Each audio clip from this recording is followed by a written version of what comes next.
The spacecraft was a long way from home. I thought it might be a good idea, just after Saturn, to have them take one last glance homeward. From Saturn, the Earth would appear too small for Voyager to make out any detail.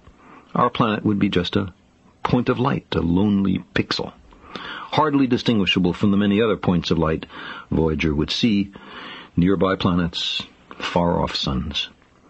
But precisely because of the obscurity of our world thus revealed, such a picture might be worth having.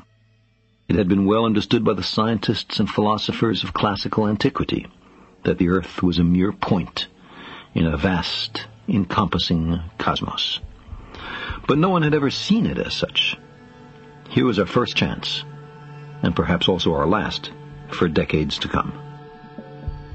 So, here they are, a mosaic of squares laid down on top of the planets, and a background smattering of more distant stars. Because of the reflection of sunlight off the spacecraft, the Earth seems to be sitting in a beam of light, as if there was some special significance to this small world. But it's just an accident of geometry and optics. There is no sign of humans in this picture. Not our reworking of the Earth's surface, not our machines, not ourselves. From this vantage point, our obsession with nationalism is nowhere in evidence. We are too small. On the scale of worlds, humans are inconsequential, a thin film of life on an obscure and solitary lump of rock and metal. Consider again that dot. That's here. That's home. That's us.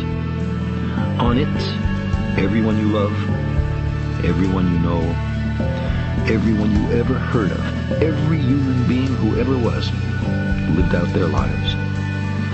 The aggregate of our joy and suffering. Thousands of confident religions, ideologies, and economic doctrines. Every hunter and forager, every hero and coward, every creator and destroyer of civilization. Every king and peasant, every young couple in love, every mother and father, hopeful child, inventor and explorer, every teacher of morals, every corrupt politician, every supreme leader, every superstar, every saint and sinner in the history of our species lived there, on the mote of dust, suspended in a sunbeam. The Earth is a very small stage in a vast cosmic arena.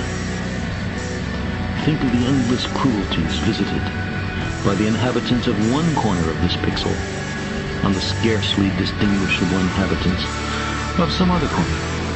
How frequent their misunderstandings, how eager they are to kill one another, how fervent their hatreds. Think of the rivers of blood spilled by all those generals and emperors, so that in glory and triumph they could become the momentary masters of a fraction of a dot. Our posturings, our imagined self-importance, the delusion that we have some privileged position in the universe, are challenged by this point of pale light. Our planet is a lonely speck in the great enveloping cosmic dot. In our obscurity, in all this vastness, there is no hint that help will come from elsewhere to save us from ourselves. Like it or not, for the moment, the Earth is where we make our stand. It has been said that astronomy is a humbling and character-building experience. There is perhaps no better demonstration of the folly of human conceits than this distant image of our tiny world. It underscores our responsibility to deal more kindly with one another and to preserve and cherish the only home we've ever known.